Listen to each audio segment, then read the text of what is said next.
Gracias por acompañarnos. Acuérdate que también puedes escucharnos a través de Radio Nacional de Paraguay en todo el país. Bueno, nos llegan mensajes también de San Pedro y desde Pilar con Radio Carlos Antonio López de Pilar. Anunciamos al inicio y es un tema interesante porque en Paraguay creemos que nunca tuvimos esclavos, Tina.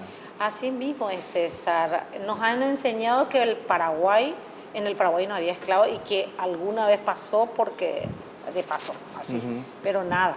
Es más, hasta hoy hay personas en situación análoga a la esclavitud, le llaman ahora, para suavizar un poco el tema. Pero hoy le tenemos al profesor Ignacio Telesca, ¿verdad? Así mismo, él es doctor e investigador, doctor en historia y su área de especialización es la historia social del Paraguay. Entre sus obras más importantes podemos destacar Tras los expulsos, cambios demográficos y territoriales en el Paraguay, en una gran cantidad de investigaciones. Y veíamos semanas atrás que fue seleccionado para participar en un proyecto de UNESCO contra la discriminación a afroparaguayos. ¿Cómo está, profesor? ¿Qué tal, César? ¿Cómo estás? ¿Qué tal, Tina? ¿Cómo Muy estás? bien, gracias. Un placer estar con ustedes. Y bueno, sí, estoy bien, estoy muy contento de estar acá. Si leíamos todo su currículum se nos iba el programa, así es que porque realmente entendemos que una persona, además de todo, tuvimos el privilegio de tenerlo como profesor, es apasionado por la historia, que es fascinante, ¿verdad, doctor? Y sí, me gusta y vivo también de eso, ¿no? Es decir, de lo que me alimento. Sí. Y sí, desde hace 6 años formo parte de la Ruta del Esclavo.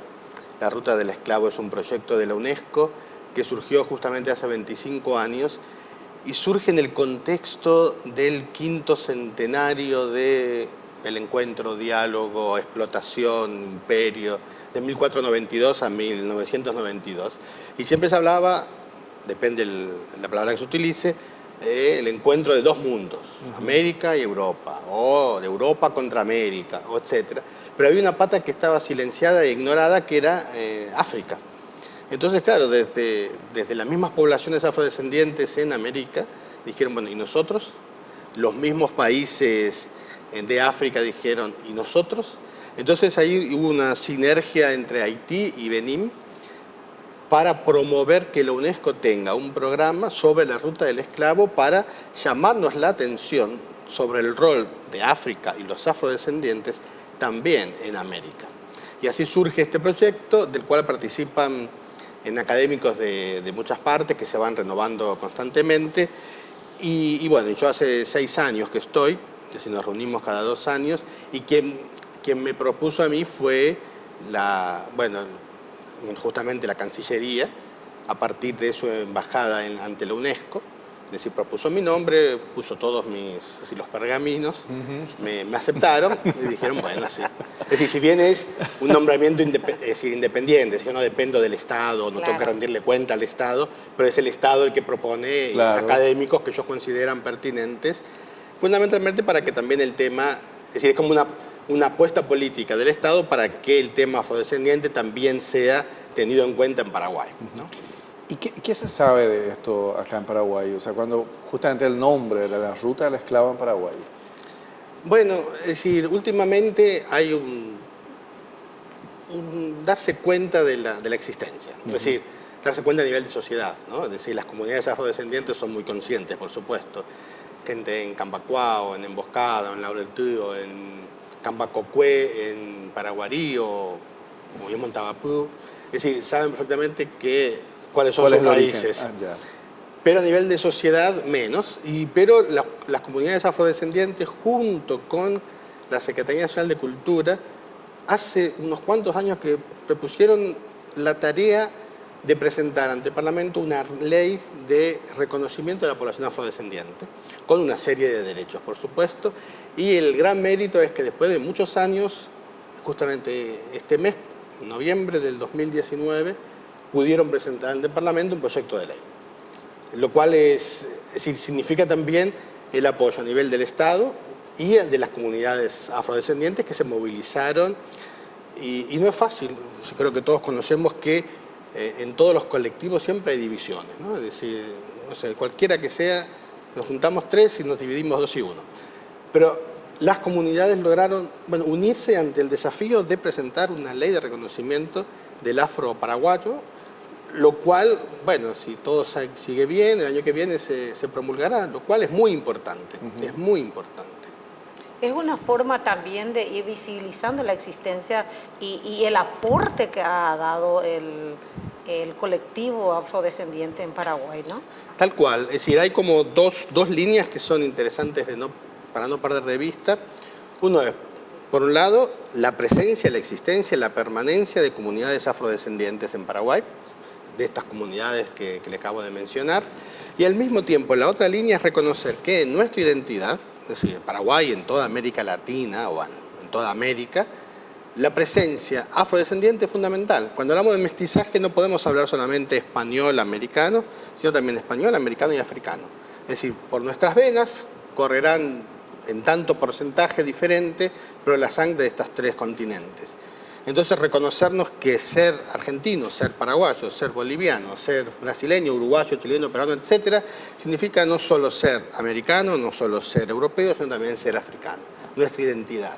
Y por otro lado también, que es importante, es asumir y reconocer que nuestros estados se forjó también a partir de la esclavitud, de la explotación de mano de obra esclavizada, lo cual también tenemos que recuperarlo en nuestra historia para asumirnos, bueno, así como hubo un genocidio indígena, también hubo una esclavitud. Es decir, todo eso forma parte de nuestra historia, para bien, para mal, pero forma parte. Y eso, reconocer y recuperar e incluir esa parte de nuestra historia es fundamental, en nuestra escuela, en los currículos, en los libros de historia. ¿Qué pasa entonces cuando, o sea, obviamente está en la sangre, pero la cantidad es menor, profesor, comparando con Brasil o a lo mejor incluso con Uruguay, que tiene una colectividad muy fuerte, ¿verdad? O sencillamente... O República Dominicana, claro, que uno ya sí, piensa... es distinto, ¿verdad? Claro, yo creo que hay que separar o distinguir entre lo que son sociedades esclavistas, como puede ser la brasileña, las caribeñas, el sur de Estados Unidos, y las sociedades con esclavos, como son las nuestras, es decir, Argentina, Paraguay, Chile, Bolivia, Perú, donde no hubo es decir, la economía o la sociedad no dependió de la explotación de la mano esclavizada para sobrevivir. Pero sí, es decir, estamos hablando que hasta mediados del siglo XIX la población afrodescendiente, entre libres y esclavizados, era 11%. Es decir, ¿es mayoritario? No. ¿Es minoritario? Sí. ¿Es importante? Sí. Es decir, si hoy hablásemos de un 10%, estamos en 700.000 personas. Es decir, lo cual no es un dato menor para una sociedad. Entonces, no podemos dejar de reconocer la importancia de un 10% de la población, pero también lo que implicó la esclavitud en una sociedad. Es decir, y dentro de los que poseían esclavos, por ejemplo, la iglesia formaba parte de los amos más importantes, los conventos, las órdenes religiosas. Cuando usted está hablando del 10% de la población actual, ¿no? No, de la población pasada. Comienzo del siglo pasado. ya. Sí. Ya. Es decir, esos son un 10% que el censista reconoce como. Ya, en No la significa, historia. no significa que no pudo haber habido mucho más, ¿no? Y hoy, ¿cuál sería el porcentaje? A ver, no sabemos. Es decir, justamente el censo del 2012, que desgraciadamente no pudo... ¿No se concluyó? Claro, no se concluyó, no tenemos datos generales, había incluido una pregunta de autorreconocimiento. ¿Usted se reconoce afrodescendiente? ¿Alguien en su familia es afrodescendiente? El tema es que son preguntas que son, es decir, por un lado, es excelente y fabuloso que se haga esa pregunta, que se incorpore en el censo, pero por otro lado, no deja margen para lo que hablábamos antes, el mestizaje. Claro, porque no nos preguntamos nuestras raíces, o sea, muy pocos son los que se preguntan, ¿verdad? O sea, yo puedo creer que tengo sangre indígena, pero a lo mejor en realidad no lo tengo, ¿verdad? Porque tengo una... A lo mejor sos Fui cacique. afrodescendiente. O sea, la pregunta no es, ¿usted Claro. es mestizo afrodescendiente con indígena o indígena con español, etcétera? Es un poco difícil, ¿no? Sí, pero uno puede reconocerse, es decir, a mí mucha gente, Sí. es decir, una vez que uno se hace conocido por estas investigaciones, me dice, yo tengo una abuela que, O tengo Ahí un está. abuelo ¿Por que es afrodescendiente seguro por A, B, C y D razones. Por supuesto, si tiene un abuelo que es afrodescendiente, tendrá otro abuelo que no lo es. Muy bien, viene la pregunta y le dicen, ¿usted se reconoce afrodescendiente? Y no, pero tengo un abuelo que sí. ¿Y por qué me voy a reconocer no afrodescendiente por el otro abuelo que no es? Pasa que, claro, en nuestro imaginario es que no somos afro, no somos indígenas, ¿qué somos?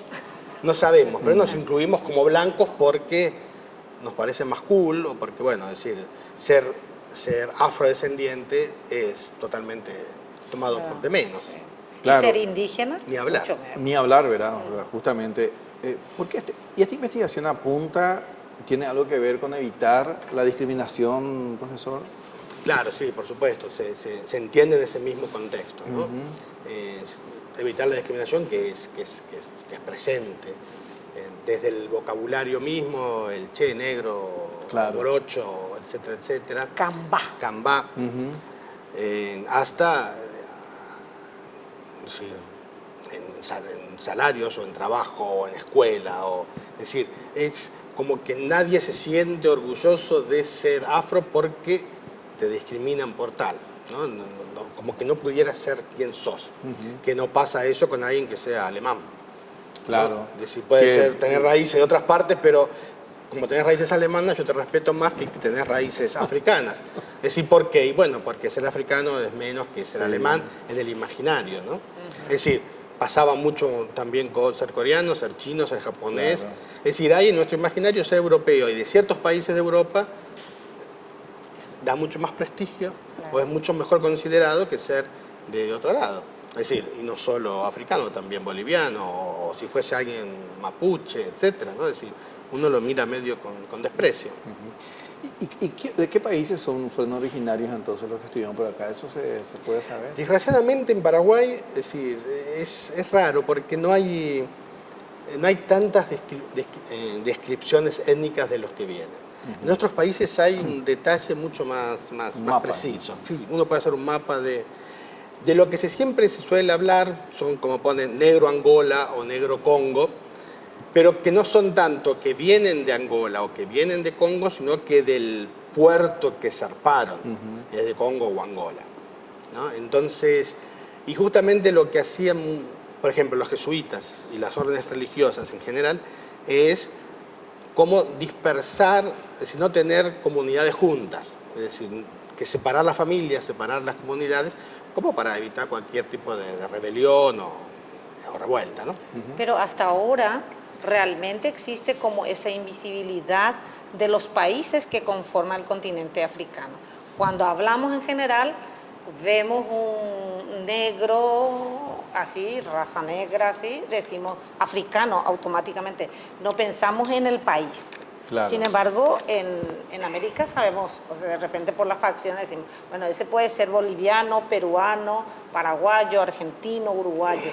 En el caso de los afrodescendientes, normalmente no se identifica de qué país es, como que se le engloba todo en un solo continente, como si fuese uno solo. Tal cual, sí, que no ocurre eso con Europa, ¿no? Por ejemplo. Entonces, mismo cuando hablamos de afrodescendientes, claro, África es enorme. Enorme. Y no es lo mismo el norte, el sur, el este, el oeste. Son pueblos distintos, como es distinto un Ishir de un Aché, o un Buá de un Achoreo, o de una Maya, o de un Mapuche. Es decir, nosotros decimos americanos como si fuese lo mismo, y no es lo mismo. Sí, cada uno tiene su especificidad, su identidad. Lo mismo con África y lo mismo con Europa, por supuesto. No es lo mismo un dinamarqués que un portugués. O con un español. O con un español o un irlandés que un ruso. Son pueblos distintos. Sí. ¿No? Sin embargo, con África como que le metemos todo en una bolsa. Sí, aparte nuestro desconocimiento es enorme, ¿no? Así Salvo algunos, es decir, ahora con la primavera árabe al norte y Sudáfrica, y lo que ayuda a veces son los mundiales, ¿no? Los países africanos que forman parte, entonces uno más o menos sabe dónde está Camerún, dónde está Nigeria, pero más que eso. Pero ahí también se divide, porque uno puede decir los árabes y no lo ubica en África. También, sí. Bueno, realmente, pero finalmente todo esto siempre está ligado a la discriminación, falta de conocimiento, ¿verdad? Y Esto es lo que se busca entonces con esta investigación, conocer más sobre esta ruta del esclavo en Paraguay. Doctor Ignacio Telesca, gracias por estar con nosotros. No, un placer, muchas gracias a ustedes también por abrir la mesa a esos temas. Es que Muchas nos gracias. encanta y ojalá nos siga visitando con los resultados de estas investigaciones. Muchísimas gracias. Muchas gracias, Muchas profesor, gracias, por Tina. tenerla. Bueno, nos vamos, Tina. Nos vamos hasta el próximo jueves. Así mismo, gracias por acompañarnos. Nos reencontramos la próxima semana.